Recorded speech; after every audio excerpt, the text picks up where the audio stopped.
मुख्तसर कीजिए 4a² b, और इस कुल की पावर जो है वो हम 3 दफ़ा बढ़ा रहे हैं। तो यहाँ पर हम जो खसूसियत इस्तेमाल करेंगे वो कुछ इस तरह है कि जब दो रकमें आपस में ज़रब खा रही हों तो उनकी पावर अगर हम n दफ़ा बढ़ाएं, जैसे a ज़रब b और उसकी पावर n दफ़ा बढ़ाएं, तो ये बराबर होगा a power n ज़रब b power n। ठीक, तो ये किस तरह काम करता है मैं आपको बताता हूँ। यूँ समझें कि मिसाल के तौर पर a ज़रब b पावर हम 3 दफ़ा बढ़ा रहे हैं इनकी पावर, तो ये इस तरह हो जाएगा a ज़रब b ज़रब a ज़रब b ज़रब a ज़रब b। तो a b जो है इनको हम 3 दफ़ा आपस में ज़रब देंगे तो ये इसी के बराबर होता है। और यहाँ पर हम ज़रब की इस्तबदाली और इश्तराकी खसूसियत का इस्तेमाल करते हुए इनकी तरतीब को बदल सकते हैं। तो यहाँ पर a हम एक तरफ ले आते हैं तीनों और b दूसरी तरफ ले जाते हैं, तो ये इस तरह हो जाता है a ज़रब a ज़रब a फिर ज़रब b ज़रब b ज़रब b। तो 3 दफ़ा a हो गया और 3 दफ़ा b, इन्हें हम इस तरह लिख सकते हैं। तो यहाँ पर 3a जो हैं वो a पावर 3 के बराबर होता है और 3b जो है वो b पावर 3 के बराबर होता है। तो इस तरह आपको समझ में आ गया होगा कि ये खसूसियत किस तरह काम करती है। तो यहाँ पर इसे हम यहाँ पर अप्लाई करते हैं।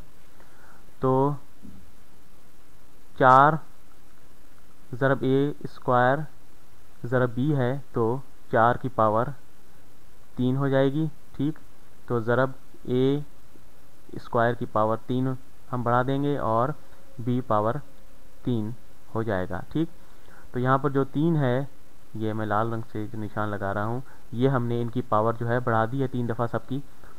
तो अब हम इन्हें मुख्तसर करते हैं। यहाँ पर a की पावर 4 की पावर जो 3 है इसे हम मुख्तसर करते हैं पहले। तो ये 4 3 दफ़ा आपस में ज़रब होगा, 4 चौक 16 और 16 चौक 64 होता है। ठीक, तो 4 पावर 3 जो है वो 64 के बराबर हो जाता है। ठीक, और ज़रब a मुरब्बा पावर 3 जो है, यहाँ पर हम क़ुव्वत नुमा की खसूसियत को इस्तेमाल करते हुए इन्हें आपस में ज़रब दे लेंगे क़ुव्वत को। तो a पावर 2 ज़रब 3 ये a पावर 6 हो जाता है। ठीक, इसी तरह b पावर 3 जो है ये हम नीचे उतार लेते हैं यूँ का त्यों। तो ये b मक्कब यहाँ पर नीचे आ गया। इस तरह जो है ये मुख्तसर होकर 64 a पावर 6 b पावर 3 हो गया।